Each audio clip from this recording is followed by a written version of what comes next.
Convido a amada igreja a abrirem as suas Bíblias no livro dos Salmos e vamos proceder à leitura do Salmo 128. Salmo 128. Assim nos diz o Senhor através da sua palavra: Bem-aventurado aquele que teme o Senhor e anda nos seus caminhos. Do trabalho de tuas mãos comerás, feliz serás e tudo te irá bem. Tua esposa no interior de tua casa será como a videira frutífera, teus filhos como rebentos da oliveira à roda da tua mesa. Eis como será abençoado o homem que teme ao Senhor.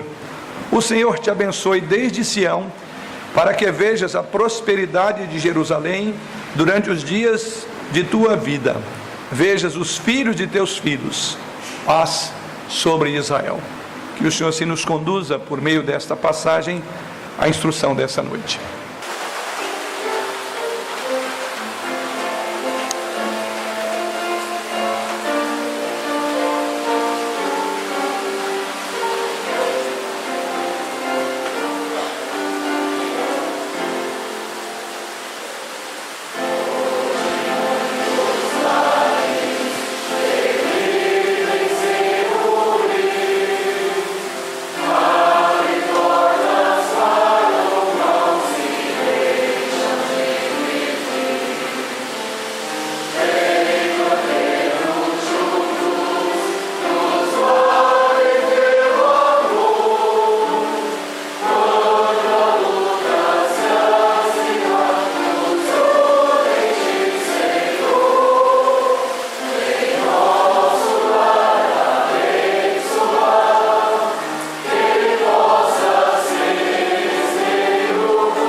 Assentai-vos.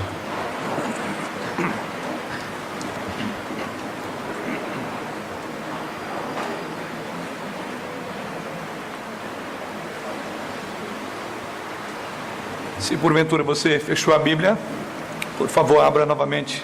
Vamos voltar os nossos olhos para a passagem que o Santo Espírito de Deus coloca diante dos nossos olhos, do nosso coração, da nossa alma esta noite, o Salmo 128. Amados irmãos em Jesus Cristo, no que consiste a felicidade familiar? Será que é possível obtê-la? É possível realmente haver alegria no lar? Hoje existe uma multidão considerável, ou multidões, melhor, considerável, desejosas de soluções fáceis. Multidões essas que têm enchido o mercado da fé, buscando a felicidade para a família, a felicidade para o lar. No entanto, nenhuma mudança significativa se observa naqueles que buscam tal felicidade, tamanho contentamento. Observamos que pais evangélicos, pais cristãos têm chorado em função de seus filhos rebeldes. Nas igrejas, o divórcio, lamentavelmente, tem sido aceito e defendido cada vez mais. Em muitos casos, temos observado este aspecto lamentável. Mesmo quando o casamento se mantém, nem sempre são motivos de alegria. É como que um grande peso, um fardo, manter-se ou continuar casado.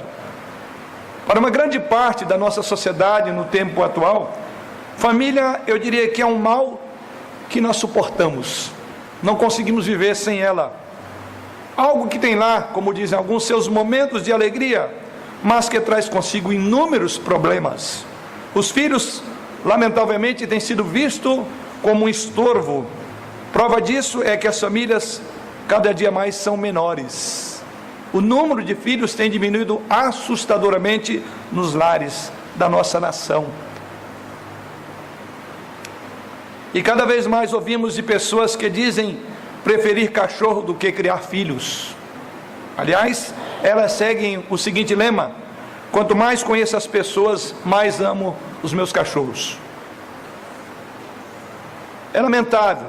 E isso é uma evidência clara de que tem faltado alegria no lar, felicidade, ainda que todos e muitos a busquem. Mas será que a palavra de Deus tem algo particularmente sobre esta questão, felicidade no lar? A resposta é um retumbante sim, obviamente que sim. E temos diante de nós uma das muitas passagens que fala de um lar feliz. É exatamente o texto que lemos nessa noite e vamos pensar nele por alguns momentos. O Salmo 128. Nele nós encontramos sim uma perspectiva diferente das expressadas pelo mundo, ou daquelas que corriqueiramente têm sido manifestadas no tempo atual. Quando eu olho para este salmo, eu quero que você faça isso comigo, eu posso perceber que ele é como uma pedra quando você lança num lago plácido, que começa a fluir a partir daquele ponto de contato da pedra na água, pequenas ondas. É exatamente isso. Começa aqui com um homem piedoso como cabeça da casa, e assim ela ondula como a água para a sua esposa, e depois para as crianças, e finalmente mostra o efeito desse lar piedoso sobre a igreja, e sobre a própria cidade, e sobre o mundo, e sobre o país. Então assim ele vai como que estas ondas atingindo. Existe uma conexão, na verdade, entre aquilo que somos e como vivemos e os seus efeitos, como isso implicará no outro. A semelhança desta pedra que se joga e ela vai começar a produzir assim essas ondas. É exatamente isso que nós observamos no Salmo 128. A partir de um homem piedoso, como que essas ondas vão atingir a sua esposa, os seus filhos, a igreja e o país.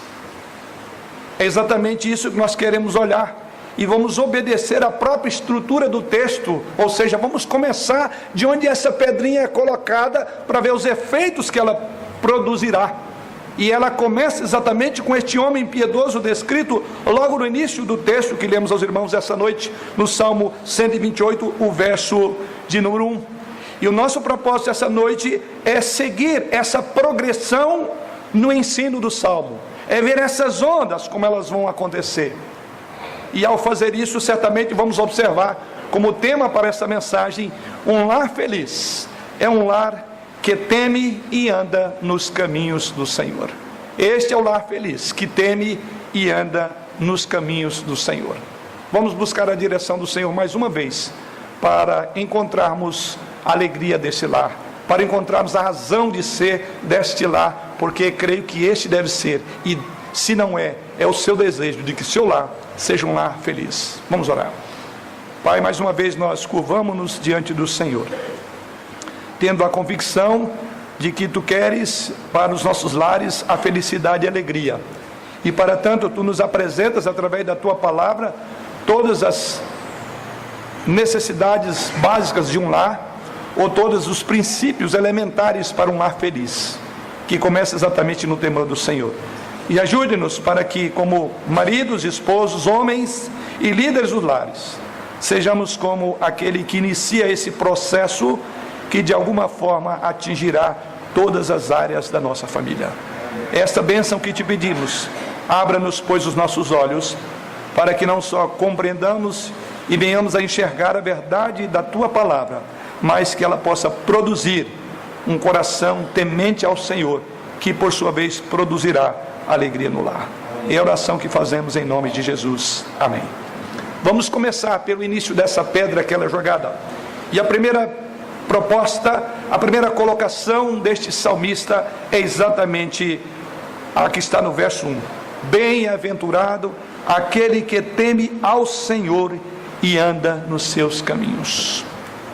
Tudo começa exatamente por aí. E o primeiro aspecto que nós queremos considerar é exatamente esse. Um homem piedoso deve levar a sua família a temer o Senhor.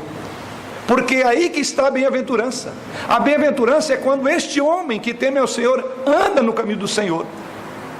E um homem que quer ver o seu lar feliz, um chefe do lar, um cabeça da família, por certo, não chegará a bom termo sem partir desse princípio: temer a Deus acima de todas as coisas.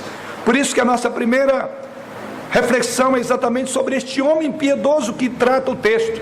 Este homem piedoso que vai levar a família também ao ambiente de piedade, para que por sua vez seja uma família feliz. Quando nós olhamos tanto o Antigo quanto o Novo Testamento, as diretrizes de Deus para a família invariavelmente são dadas ao homem como líder espiritual. E assim, esse salmo é dirigido ao homem da família. E é por isso que a minha palavra hoje mais especial vai ser ao homem do lar. A você, marido, a você, pai, a você, colega de ministério, no sentido de um grande trabalho nós temos a desempenhar como homens do nosso lar, como esposos, como maridos, como pais. Tudo começa com o homem. E é exatamente isso que a palavra de Deus diz, porque bem-aventurado é aquele que teme ao Senhor. E aqui é exatamente a figura do homem, porque você verá que este que teme aí, ele será mais claramente entendido quando diz, e a mulher dele, e os filhos dele. Então esta é a primeira colocação que devemos pensar. E a minha pergunta, já que assim é: como você tem conduzido a sua família espiritualmente, caro irmão, querido marido? Eu diria que há boas e más notícias sobre como conduzimos a família. A boa notícia é que é fácil de liderar. Isso porque as crianças tendem naturalmente a seguir o nosso exemplo como homens, como pais. Mas como eu disse, há também uma má notícia. E a má notícia é que nós não podemos esquecer de que o nosso mau exemplo também será facilmente seguido. Para o bem ou para o mal, você está impactando a vida da tua esposa e dos teus filhos. Para o bem ou para o mal. Vivemos nosso cristianismo em nossas atitudes, e em nossas palavras, e em nossas ações, em nossos lares. Faça essa pergunta a você, querido irmão, você marido. Você tem vivido este cristianismo nas ações, nas suas atitudes? Os nossos filhos têm visto o fruto do Espírito Santo em nós, especialmente quando nós estamos sob pressão do nosso lar, como homens de Deus. Muito daquilo que os nossos filhos aprendem sobre a vida cotidiana é observando o nosso exemplo como pai, principalmente nos momentos de tensão familiar. É ali que ela verá se tem um pai que de fato é um homem que teme ao Senhor. Então eu diria que o temor ao nosso Deus está sob pressão e sob prova em todas e quaisquer circunstâncias da vida familiar, e em especial quando os problemas se avolumam. Ali que o homem de Deus será revelado, ali que os nossos filhos vão aprender com o nosso bom ou mau exemplo.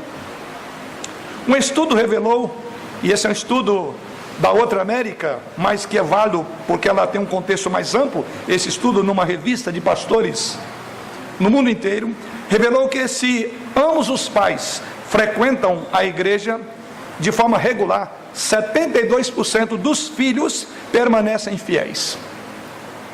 Se apenas o pai frequenta regularmente, isso cai já para 55% dos filhos. Se apenas a mãe vem, isso cai para 15%. Se nenhum dos pais comparece, mas enviam as crianças para a igreja, 6% permanecerão fiéis ao Senhor. É uma estatística assustadora, porque é exatamente isso que acontece. Então observe o impacto que tem o marido crente no lar. E mais do que crente, um homem de fato piedoso e que anda no caminho do Senhor, conforme veremos. Um homem piedoso levará a sua família então a temer o Senhor, porque é exatamente isso que diz o texto: bem-aventurado aquele que teme ao Senhor. Um homem piedoso certamente levará a sua esposa, os seus filhos, num ambiente, num clima de piedade prática, de vivência cristã. Este é o homem que está descrito no Salmo. O temor do Senhor é um tema dominante em toda a Bíblia.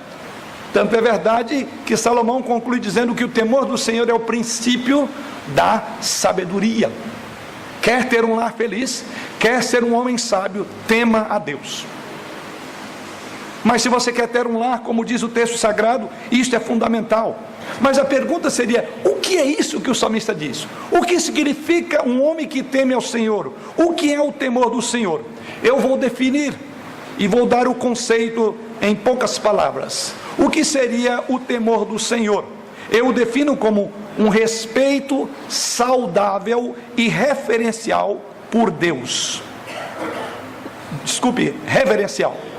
Um efeito saudável e reverencial por Deus, decorrente do conhecimento de Deus e que resulta em obediência a Deus. Como é um conceito, eu vou mais uma vez repeti-lo. Se você, homem, quiser anotar, anote aí. O que entendemos pelo conceito de um homem que teme a Deus, ou por temor a Deus, e vale para todos nós, todos os crentes. Significa então um respeito saudável e reverencial por Deus, decorrente do conhecimento de Deus, que resulta em obediência a Deus. Assim, nesse conceito, dois fatores eu quero que você pense comigo. O primeiro deles é que, primeiramente, a reverência a Deus, ou o temor de Deus, implica em respeito, em reverência. E a reverência resultará numa ação, obediência. Então são duas coisas: atitude respeitosa, atitude que desemboca numa ação de obediência. Isso é temor a Deus. E é exatamente isso que o texto diz. Se queremos ter um lar feliz, precisamos ser homens que de fato temam a Deus e andem nos seus caminhos. O temor do Senhor então vem, dentro dessa definição, primeiramente pelo conhecimento de Deus. Eu não posso temer aquilo que eu não conheço. Então isso implica que nós, como maridos, como homens, devemos ser homens de Bíblia. Nós devemos conhecer a palavra de Deus, nós devemos conhecer o nosso Deus, porque a partir do conhecimento, e esse conhecimento concita a adoração, leva-nos a ajoelhar, leva-nos a reverenciar e consequentemente a obedecer a Deus. Então é impossível haver temor de Deus se nós não o conhecemos. Então o temor tem a ver com isso. Nós podemos até temer alguma coisa, como um evento futuro, porque não o conhecemos, então tememos o que nos acontecerá amanhã. E esse temor não é o temor bíblico, porque esse temor é o contrário do bíblico. Por não conhecer o dia de amanhã, então eu temo amanhã, eu estou inseguro quanto ao amanhã. Esse é um tipo de temor, mas não é o temor que o salmista diz. Algumas pessoas podem temer Deus em um sentido doentio, que faz com que elas evitem Deus porque não conhecem. E não é esse tipo de temor que implicará em felicidade no lar, porque trata-se de desconhecer. Então aqueles que têm medo de Deus, porque não conhecem como Pai, não têm afeição a Deus, e eles são inimigos de Deus, eles fogem de Deus. Mas o salmista diz que não é esse o tipo de temor que trará felicidade no lar. E assim podemos ver então que tipo de temor é este. Não é esse temor doentio que nos faz afastar, que nos faz correr de Deus. Mas o temor que o salmista fala é o temor apropriado. É um temor que decorre da compreensão de algo da natureza e do poder e absoluta santidade de Deus. Se você compreende, se você conhece o poder de Deus, a glória que Deus tem, a sua soberania sobre toda a história. Aliás, o texto que lemos logo no início, que é uma chamada de adoração, diz que o ímpio, ele não teme a Deus. Apesar de todas as glórias reveladas naquele salmo, do poder criador e governador de Deus, no final lá, diz que ele não tem temor de Deus. E diz, mas o ímpio não teme. Ele é louco, ele é insano. Ou seja, nosso Deus é o Deus eterno, que criou a imensidão do universo. A ciência moderna não consegue entender a incrível enormidade do universo. Quão vasto é o universo. Aliás, de fato, não podemos nem mesmo descobrir muitas das funções mais simples do corpo humano, como escreveu Davi lá no Salmo 139, versículo 14, e ele diz que foi feito de forma admirável e maravilhosa. Ele fala, forma maravilhosa, Deus o formou no ventre de sua mãe. Irmãos, nós não podemos impedir que os nossos corpos fiquem doentes, que os nossos corpos envelheçam. Não podemos impedir que a própria morte. Não podemos criar ou explicar a essência da vida. Então, se você conhece a grandeza desse Deus e naquilo que Ele criou, então isso levará você a temer, porque se trata de alguém elevadamente maior e acima de você. Então esse é um temor. É um temor porque eu conheço Ele, então eu temo, eu reverencio, eu obedeço, eu me curvo. É isso que o salmista está dizendo. Então precisa de haver conhecimento de Deus para que haja o temor descrito pelo salmista. Devemos temê-lo também não apenas pela grandeza do seu ser, pela sua soberania e o domínio de todas as coisas, mas devemos temê-lo também porque percebemos que Ele é um Deus grande, poderoso e criador, mas também é um Deus absolutamente santo, um Deus em que nós violamos os seus padrões. Aí é outro aspecto do temor. Eu reverencio pela glória e o poder que Ele tem, mas eu reverencio porque Ele é santo, santo, santo, no dizer dos anjos ali, na visão do profeta Isaías. Sim, isso deve me levar a temer ao Senhor, pela sua absoluta santidade. O nosso Deus é eterno, não só criando o universo, mas é eterno em poder e glória e absoluto em ser, em sua santidade. E nós violamos os padrões de santidade de Deus. Todas as vezes podemos olhar nas Escrituras que um homem, até mesmo homens piedosos e justos, conforme lemos em todas as Escrituras, quando esses homens tinham vislumbres do esplendor e da santidade de Deus, e é dito lá em todas as experiências, esse homem com um vislumbre da glória de Deus, como foi Isaías, no capítulo 6 da profecia dele, diz então que ele foi levado a humildemente curvar-se, ele ficou acometido de medo. Lembra o profeta? Ai de mim. Então observe, queridos, como vem o temor a nós. Se você não conhece Deus, se você não o conhece em sua glória, em seu poder, mas em sua santidade e sua pureza, você não aprendeu o temor de Deus. A felicidade nossa está em conhecer a Deus para temê-lo. Alguém certa vez afirmou, um pai de um pastor afirmou a ele dizendo o seguinte: o objetivo da vida cristã é reduzir nossos objetos de temor a apenas um: Deus. O objetivo da nossa vida é reduzir todos os objetos de temor a apenas um: Deus. É por isso que hoje em área de aconselhamento falamos muito sobre temor de homens. Não devemos temer os homens. Jesus mesmo diz: você não precisa de temer aquele que pode te matar, mas tema aquele que além de te matar pode condenar a tua alma ao inferno. Esse você deve temer. Nós tememos tantas coisas porque nós conhecemos, ou às vezes tememos porque desconhecemos as coisas, mas o temor que implica em felicidade é um temor reverente, é um temor por saber de fato quem é o Senhor. E assim o salmista continua dizendo: bem-aventurado aquele que teme o Senhor. E olha a ideia do temor, como ela se desdobra. E ele conclui no verso 1 dizendo: e anda nos seus caminhos. Como na minha colocação inicial, na definição de termos do que é o temor, e falamos lá que o temor tem a ver com o conhecimento e com a obediência. Conhecimento que não leva à obediência, ou ideia de temor que não leva à obediência, não é temor. Mas observe que ele diz: e esse homem anda nos seus caminhos, ou seja, o temor do Senhor resulta em obediência a Ele. O homem que teme a Deus anda nos seus caminhos, no dizer do salmista. Temer ao Senhor, diz Salomão em Provérbios capítulo 8, versículo 13, ele diz: temer ao Senhor é odiar o mal. É prática. Na visão de Salomão, no livro de Provérbios, temer a Deus é odiar aquilo que é mal, aquilo que é mundano, aquilo que é pecaminoso, aquilo que é impuro. Ou seja, é uma vida de obediência, significa crescer em santidade. Temer a Deus significa fugir do mal, ou melhor, na linguagem bíblica, até da aparência do mal, nós devemos fugir. Em termos de vida doméstica, o que seria esse temor que nós homens vamos refletir em casa? Temer a Deus significa que o homem de Deus, aquele que teme a Deus, não usará o seu nome em vão dentro da sua casa. Em termos de vida doméstica, o temor a Deus é expresso em não brincar com Deus, é em não ser irreverente com relação a Deus e a sua palavra no nosso lar. Temer a Deus no conceito da família, no contexto da família, é livrar a casa de tudo aquilo que é mal, de tudo que é inútil, de tudo aquilo que é profano, de tudo aquilo que não glorifique Deus na beleza da sua santidade. Temer a Deus no conceito do lar, ou no contexto do lar, é não assistir programas de TV, ou ver vídeos inúteis,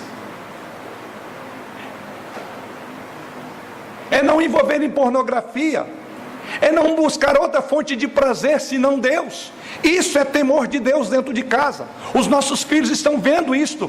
É assim que nós estamos ensinando eles a reverenciar a Deus, a respeitar a Deus, a dignificar a Deus em suas vidas. É isso que trará sim felicidade no lar, é isso que trará alegria no lar. Temer a Deus em casa significa tomar a iniciativa de liderar a sua família na palavra, em oração, um compromisso de vida com o ministério da sua igreja local. Isso é um homem que teme a Deus, é um homem compromissado, não só em não permitir que na sua tenda habite a iniquidade, como diz o texto de Jó, no capítulo 11, mas mais do que não permitir que na nossa casa não habite iniquidade, mas é fazer da nossa casa um local de adoração a Deus que se estenda para a igreja. Isso é dever do homem que teme ao Senhor. A pergunta é: nós conduzimos nossas famílias pelo exemplo, homens? Você tem sido esse homem na sua casa? O teu filho pode olhar para você agora e você não tem nenhum problema, você não vai corar de vergonha ou ficar intimidado? Eu espero que não. Você precisa diariamente crescer em conhecimento de Deus, você precisa crescer na palavra de Deus, você precisa fazer os caminhos de Deus, os teus caminhos, porque é isso que diz: e anda nos teus caminhos. Homens, nós conduzimos os nossos lares pelo nosso exemplo, e é por isso que você então precisa de crescer em conhecimento de Deus, através da palavra de Deus, através da vida de oração. John Murray diz o seguinte: o temor do Senhor, referindo a esse tema, temor, o temor do Senhor é a alma da piedade. Quando John Murray fez essa afirmação, que o temor do Senhor é a alma da piedade, ele estava enfatizando a verdade bíblica, de que o temor do Senhor é o sentimento ou atitude que muda vidas. Ele é traduzido em algo prático. O temor do Senhor não é meramente uma verdade teológica, teórica, desconectada do sangue, do suor, das nossas lágrimas, da nossa vida cotidiana, mas é muito mais, é prática, muito prática. Isso é vida de temor a Deus. Por isso que ele diz que anda, é uma ideia de continuidade. Continuamente quem teme a Deus anda nos seus caminhos. O temor do Senhor, então, irmãos, é um princípio animador, revigorante, que nos leva à obediência cada vez mais diante da palavra. E a partir daí então nós vamos prosseguir observando estas ondas que agora começa com esta pedra que foi jogada, com este homem, e agora ele começa então a produzir outros efeitos. Vamos ver agora na primeira onda. O escritor então identifica duas áreas em que essa pessoa que teme ao Senhor experimentará bênçãos específicas: primeiro no local do trabalho e depois no seu lar. Segundo ponto, ele revela então que o homem piedoso terá satisfação no trabalho. Agora vem aqui a decorrência ou as implicações de uma vida piedosa. Um homem piedoso terá satisfação no seu trabalho. O temor de Deus, então, é uma coisa prática. O temor de Deus é alguma coisa que afeta a vida toda. E o salmista afirma aí que do trabalho de tuas mãos comerás. Versículo de número 2. O pensamento fundamental aqui do salmista é que há contentamento no trabalho. O Novo Testamento também fala da questão do contentamento. O autor da carta aos Hebreus, no capítulo 13, versos 3 a 5, ou 5 e 6, ele diz: seja a vossa vida sem avareza, contentai-vos com as coisas que tendes, porque ele tem dito: de maneira alguma te deixarei, nunca jamais te abandonarei. Assim, afirmemos confiadamente: o Senhor é o meu auxílio, não temerei. Quem me poderá fazer o homem? Paulo, nessa mesma linha de pensamento, em Filipenses 4, a partir do verso 11, faz a seguinte afirmação: digo isto, não por causa da pobreza, porque aprendi a viver contente em toda e qualquer situação. Tanto sei estar humilhado, como também ser honrado. De tudo e em todas as circunstâncias, já tenho experiência, tanto de fartura como de fome, assim de abundância como de escassez. Tudo posso naquele que me fortalece. O meu Deus, segundo a sua riqueza em glória, há de suprir em Cristo Jesus cada uma de vossas necessidades. É exatamente isso que o salmista está dizendo. Ele será um homem feliz no trabalho. O salmista está dizendo que a pessoa que teme ao Senhor sentirá prazer no resultado do seu trabalho. Eles servem ao Senhor em toda a esfera de vida, esse homem que teme ao Deus. Ele serve ao Senhor no trabalho, e ali ele encontra satisfação no próprio trabalho. Em outras palavras, o que o salmista está dizendo é que aquele que teme ao Deus, ele se aproximará da sua vocação, com o sentido da presença de Deus lá. Ele é um vocacionado por Deus para estar diante da máquina, para operar a máquina, para atender um cliente, para atender um paciente. Ele tem esta visão, porque este homem, ele é feliz, no dizer do próprio salmista. Em outras palavras, seja qual for o resultado, quaisquer que sejam os desafios que este homem encontrar no seu trabalho, ali ele verá satisfação. Ou seja, Deus está no controle, Deus proverá, Deus cuidará dele. Deus nos usará em nossa vocação para atingir os seus propósitos gloriosos. Michael Horton recentemente fez uma seguinte afirmação no Twitter. Ele faz a seguinte pergunta: preocupado com o seu futuro? Ele conclui: apenas seja quem Deus quer, ou melhor, apenas seja quem Deus te chamou para estar bem onde você está, com as pessoas que Ele te chamou para servir. Esteja onde Deus te chamou, e você terá contentamento no seu trabalho. Mas o temor do nosso Deus não só será um homem que alegrará no trabalho, mas diz o texto sagrado que ele é um homem feliz. No final ele diz: feliz serás e tudo te irá bem. Ou seja, o temor do Senhor afeta o estado emocional. Nós temos uma atitude perante a vida, uma atitude de alegria. Feliz serás, diz o final do verso 2, e tudo te irá bem. O que o salmista está dizendo é que este homem que teme ao Senhor, ele está contente. Ele é aquele que não vive reclamando da vida, que a vida é difícil, que é complicada, ou reclamando de todas as coisas ruins que têm acontecido com ele nos últimos tempos. Ele não está reclamando sobre quanto ele trabalhou, o quanto ele ganhou. Ele está feliz, porque ele tem o Senhor. Ele é um homem alegre, ele é um homem agradável para se viver com ele. A felicidade desse homem não vem das circunstâncias, a sua alegria está no Senhor. Mas uma terceira onda, ou a segunda onda, no verso 3, agora vai atingir a casa, a esposa. No verso 3 ele diz: tua esposa no interior da tua casa será como a videira frutífera. Essa é a segunda ou a terceira onda aqui, ou seja, uma mulher piedosa será frutífera e fiel no lar. Por causa da piedade daquele homem, também terá uma mulher piedosa. E essa mulher tem duas características: ela é frutífera e também ela é fiel. E assim que ele inicia no verso de número 3, a tua esposa no interior de tua casa será como a videira frutífera. essas palavras videira frutífera e na sequência rebentos da oliveira, referindo-se aos filhos, são usadas na Bíblia comumente para retratar prosperidade de Deus, para retratar favor de Deus. A piedade desse homem implicará em prosperidade e felicidade com a esposa que ele tem.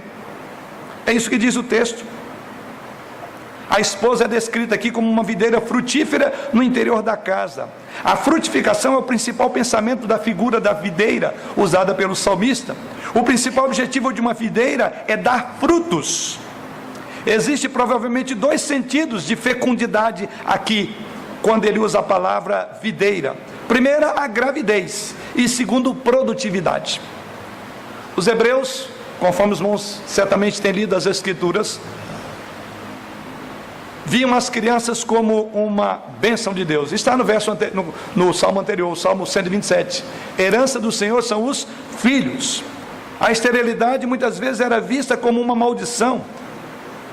Lamentavelmente hoje a nossa cultura muitas vezes vê os filhos como uma maldição, como um estorvo ao sucesso de um casal. É lamentável. Uma inversão de tudo aquilo que a Bíblia fala da alegria de ter filhos.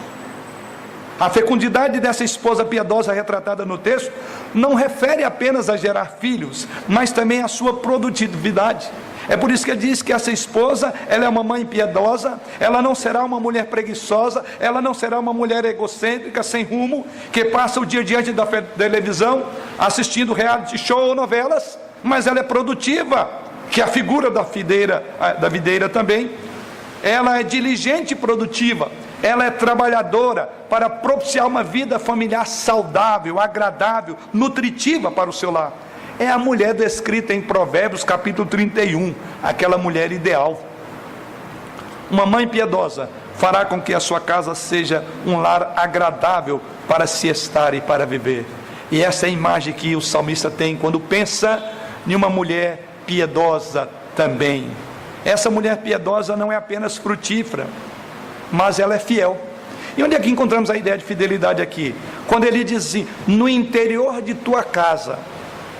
Essa palavra no hebraico, interior de tua casa, é uma palavra muito forte, que significa a parte mais íntima interna do lar. Daí a ideia que é a esposa fiel. Para ter uma ideia, esta esposa no lar fiel, ela é o contraste daquela vista lá em Provérbios 7:11. Lá em Provérbios 7:11, o contrário de uma mulher no interior de uma casa, lá em Provérbios 7:11 é dito que a prostituta é apaixonada e inquieta, cujos pés não param em casa. Só assim você vai poder entender porque que ele fala de que um lar feliz é isto, de uma mulher fiel. Uma esposa e mãe piedosa tem um compromisso com a família, visto pelo fato dela estar no interior da sua casa. No dizer do apóstolo Paulo, escrevendo ao seu filho na fé, Timóteo, ele chama lá que ela deve ser boa dona de casa. Essa é a mensagem para o século 21, para vocês mulheres. Entram séculos, saem séculos, mudam-se as gerações. Esse conceito não podemos minimizar. Isso é a mulher bíblica, é o que a Bíblia traça como plano e propósito de Deus. Maridos, certamente um homem temente, ele produzirá, ou ele conduzirá a esposa também à piedade.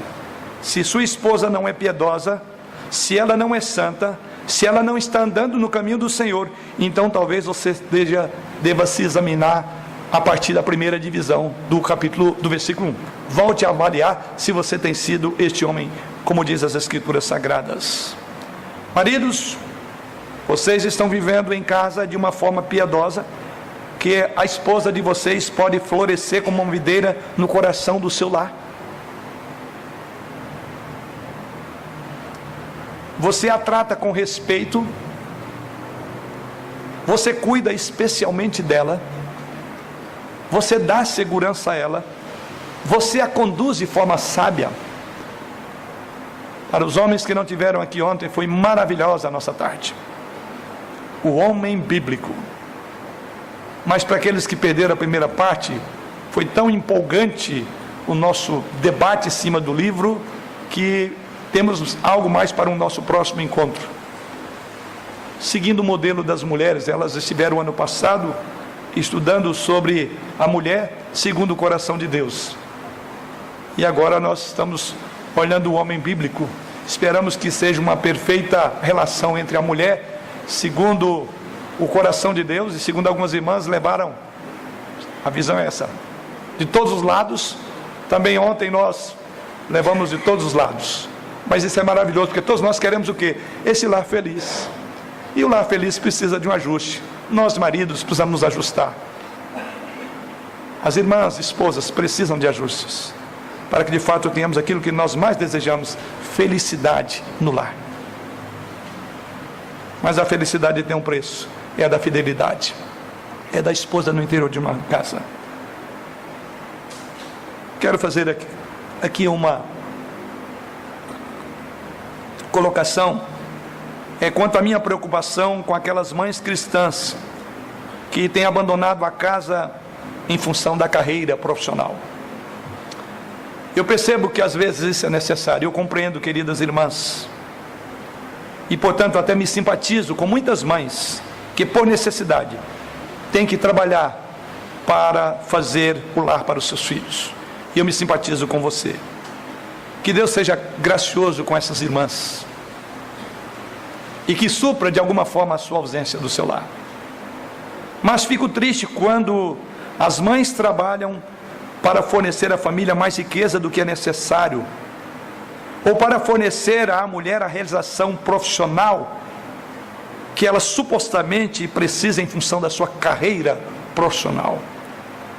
Durante os primeiros anos, queridos irmãos e irmãs, de formação da vida de uma criança, eu não consigo entender por que um casal cristão escolheria permitir que uma creche formasse atitudes e os valores dos nossos filhos.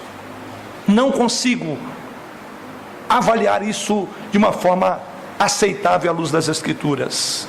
Uma mãe piedosa é fiel em sua casa, com um compromisso com a sua casa acima de sua carreira, ou acima do desejo de ter um padrão mais elevado do seu lar. Considere isso. Precisa.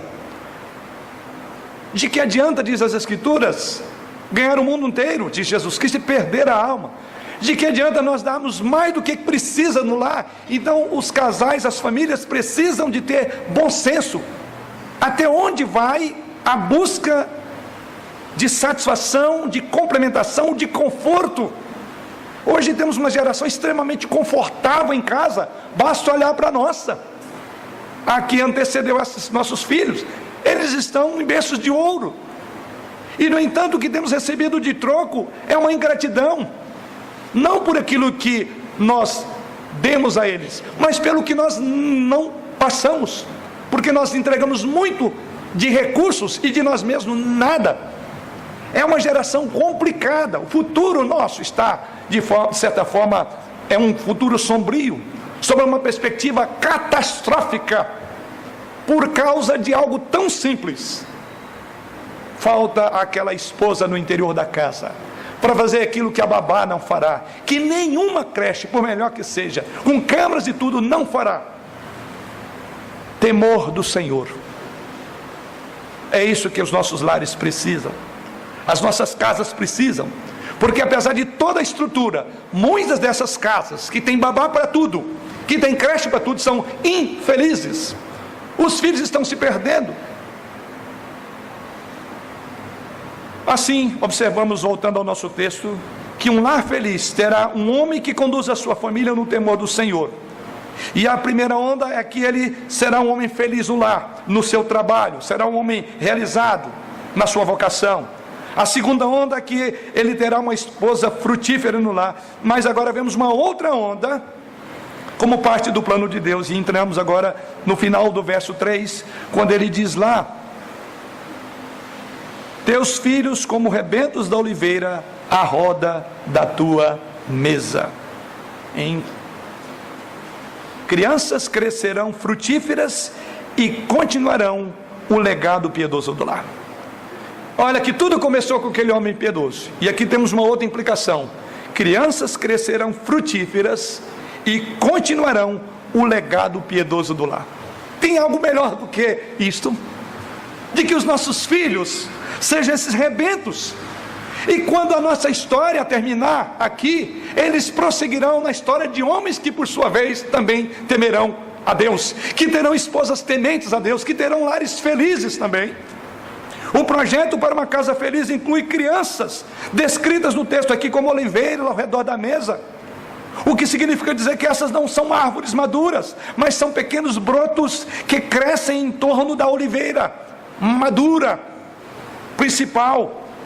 Eles vão algum dia substituir a árvore mãe, e eles continuarão a dar fruto depois que a árvore mãe for embora. Essa talvez seja a imagem aqui. Os filhos que surgem de um homem piedoso, temente, terão os mesmos destinos da raiz do pai. Me emociono disso, por ver a nossa geração, que precisa ser cuidada. Há duas implicações aqui, irmãos. Primeiro, que as crianças estão desenvolvendo, e elas não são perfeitas dentro dos nossos lares. Eles têm um potencial de fertilidade, são apenas brotos, mas ainda não chegaram lá. Eles precisam então de tempo para desenvolver, amadurecer no solo nutritivo de um lar que teme a Deus. Eles precisam ser autorizados até cometer erros. E aqui cabe a nossa análise de como temos lidado com os nossos filhos. Eles não são perfeitos, são brotos ainda. Às vezes a gente se engana, né? Dentro de casa, você já tem filhos que já são maiores do que você, e de repente você fala, mas a cabeça é desse tamanho. É o seu filho, sujeito aos erros, aos fracassos. Ele é um broto ainda. Não no sentido que as meninas entendam aí. Broto no sentido bíblico. É novo. Então essa é a primeira implicação. Nós temos filhos, eles vão tropeçar, eles precisam do cuidado, eles precisam ser árvores fortes. Mas a segunda implicação da palavra planta da oliveira é que nossos filhos precisam de cuidado e paciência. Uma árvore não dá fruto durante a noite. É preciso muito carinho, é preciso proteção, é preciso carpir, regar, alimentar, precisa de oração antes que hajam frutos. Essa é a imagem aqui descrita das crianças sendo nutridas para a fertilidade, à medida que elas amadurecem em anos e anos. As oliveiras podem ter uma vida útil de centenas de anos, e em muitos casos uma oliveira não reproduzirá até 40 anos depois. É por isso que a gente sempre os filhos de meninos, até começar a dar fruto, no caso da figura que o salmista usa, é 40 anos. Meninos e meninas, não comecem a dar fruto depois dos 40, viu? Mas a figura é de que demanda tempo, demanda cultivo, demanda trabalho dos nossos lares. James Boyce, mais uma vez, faz a seguinte observação em relação a esta parte do texto. Ele diz: as oliveiras levam muito tempo para amadurecer e se tornar lucrativas. Pacientemente cultivadas, elas se tornam muito valorosas e continuam a produzir uma safra lucrativa por séculos. O fruto do trabalho, do investimento que nós temos aos nossos filhos, pode levar algum tempo, alguns anos. Não desista deles, continue assim, valerá a pena no final. Aliás, o texto vai desembocar agora lá, que é a nossa última parte. A outra onda, ela é a implicação de todas as que vieram aqui. E assim, no verso de número 5 e 6 ele diz: o Senhor te abençoe desde Sião, para que vejas a prosperidade de Jerusalém durante os dias de tua vida, vejas os filhos de teus filhos, paz sobre Israel. Por fim, o bem-estar pessoal e nacional é o resultado de lares onde Deus é temido. Em quinto e último lugar, o bem-estar pessoal e nacional é o resultado de lares onde Deus é temido. Bem-estar pessoal é descrito nos versos 5 e o verso 6 na parte A. Mas na parte B fala do bem-estar nacional. Veja que ele vai dizer no verso A o Senhor te abençoe desde Sião, para que vejas a prosperidade de Jerusalém, bem-estar nacional. Durante os dias da tua vida, bem-estar pessoal. Vejas os filhos de teus filhos, bem-estar pessoal. E paz sobre Israel, bem-estar nacional. Então aqui ele faz uma mistura na linguagem do texto aqui. Então ele está dizendo que está entremeado. O bem-estar pessoal ele implicará também em bem-estar nacional.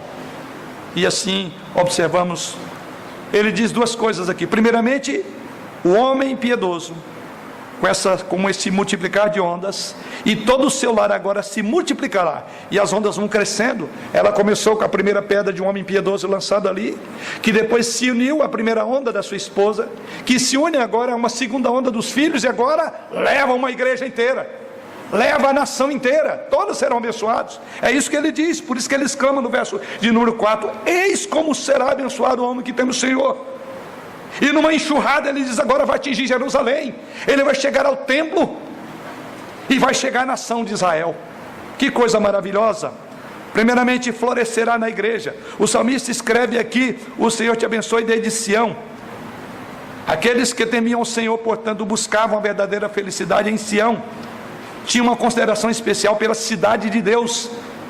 É aqui que eles aprendiam a temer o Senhor, porque esse é um cântico de romagem, é um cântico onde eles vão para anunciar, e eles estão pensando em Sião. Então diz, esse homem com influência da casa vai agora, e isso vai influenciar a igreja, essa onda chegará na igreja, será Sião. Como será abençoado a Sião? O peregrino aqui aprendia sobre o Senhor no Monte Sião.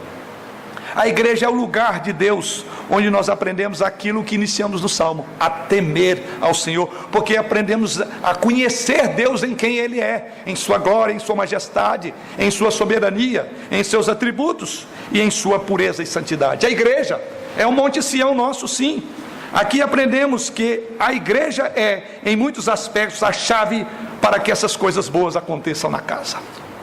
Aqui entra o papel da igreja, que é o nosso grande tema deste ano: família e igreja no mundo pós-moderno, desafios e oportunidades. Estamos juntos, precisamos da nossa Sião. A igreja que situa na Avenida Torres Tibagi, na cidade de Guarulhos, dentro da capital de São Paulo, dentro do país, é a Sião desse rebanho, é a sua Sião. É aqui onde os nossos lares são alimentados, é aqui que nós subimos para a nossa Sião. Nós floresceremos em nosso temor ao Senhor e desfrutaremos das consequências da felicidade na medida que estivermos conectados com a igreja. Conexão com a igreja. A Sião nos abençoa, mas só podemos estar conectados à igreja se estivermos ligados ao cabeça da igreja, que é o Senhor Jesus. Uma necessidade de fazer parte da igreja do Senhor, invisível e visível. Como você é abençoado, a igreja também será abençoada. A felicidade da igreja local está em seus ombros. Que bênção ver a bondade de Deus na primeira igreja presbiteriana conservadora de Guarulhos, todos os dias da nossa vida. De fato, podemos ver isso também na próxima geração. Os vovôs, olhem ao seu lado e vejam o seu netinho e a sua netinha, porque você também já está vendo isso na próxima geração. Porque o salmista diz o seguinte, verso de número 6: vejas os filhos de teus filhos. Avós, olhem ao lado, observem os seus filhos. Pais, observem as vossas crianças. Você está vendo? Nós estamos no templo de Deus, e isso está acontecendo agora conosco aqui.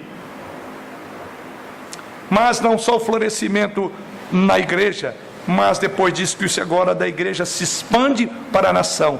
O salmista fecha e diz: paz seja, ou paz sobre Israel. O versículo 6, a parte final. O salmo termina com o desejo de uma nação abençoada, não apenas uma família abençoada, uma cidade abençoada, uma igreja abençoada, mas uma nação. Observe aquela pedrinha, ela agora chega à nação. Começou um pequeno movimento naquele lago plácido, e agora atinge uma nação, com a pedra do temor ao Senhor. Eu entendo que Israel era uma teocracia, e nós não somos uma teocracia. É triste, como nação não somos uma teocracia. Não obstante, o nosso desejo não deveria ser que o shalom de Deus repousasse sobre o nosso país, que o shalom de Deus repousasse sobre a nossa cidade de Guarulhos, que o shalom de Deus repousasse sobre o nosso estado de São Paulo. Em outras palavras, não deveríamos estar preocupados e comprometidos em ver nossa própria terra sob o governo de Deus, uma teocracia,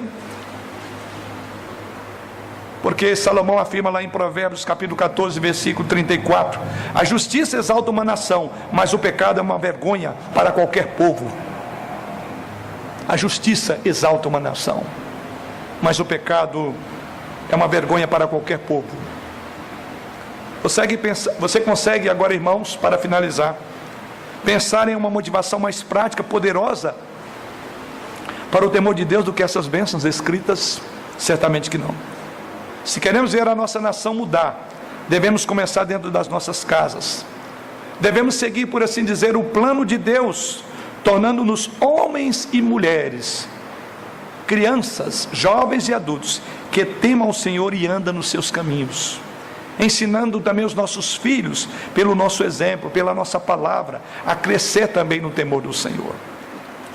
Para concluir, cito mais uma vez as palavras de Boyce, e Boyce resume, um comentarista bíblico resume esse salmo da seguinte forma: Deus deve ser levado a sério, Ele não deve ser zombado, Ele deve ser como realmente Ele é, o centro de tudo que somos, pensamos ou aspiramos a fazer. Ele deve ser o nosso ponto de partida para cada projeto, a força que buscamos para cada esforço valioso, aquele que sinceramente desejamos agradar e honrar como nosso objetivo final. Isso é temor a Deus. Irmãos, a felicidade de uma família está intimamente ligada à piedade do homem que a governa. A felicidade e prosperidade de uma igreja está intimamente ligada à felicidade e à prosperidade das famílias que a compõem. Colocando em outra forma, se desejamos ver uma igreja saudável, devemos ter famílias saudáveis. Mas se nós desejamos ter famílias alegres e saudáveis, devemos ter homens piedosos dentro delas. Então, ouçam bem, a nossa igreja nunca irá além da prosperidade espiritual das famílias que a compõem. E as famílias nunca irão além da prosperidade espiritual dos seus cabeças. A proposta essa noite é de felicidade, está em suas mãos. Depende de nós, dos cabeças que somos. Então, homens aqui presentes, lembrem-se, a piedade de vocês terá reflexo. É a pedra no lago Plácido. Ela terá reflexo em seus filhos, mas não só sobre eles, na futura geração. A piedade nossa terá reflexo sobre a igreja de Deus e sobre o nosso país. O que esta igreja pode se tornar até a vinda de Cristo está intimamente ligado ao tipo de homens que hoje somos. E que por sua graça Ele nos conceda que a sua bênção seja a bênção dos nossos lares, e que os nossos lares, irmãos, prosperem em amor a Deus, andando no caminho do Senhor e fazendo aquilo que é agradável a Ele. E a sua igreja seja um luzeiro a brilhar sobre as nações, e que o resultado final seja a glória do Senhor, para a honra do Senhor Jesus Cristo, que comprou a sua igreja, as nossas famílias, com o seu sangue. Que a Ele seja dada a glória, não só agora, mas eternamente. Amém.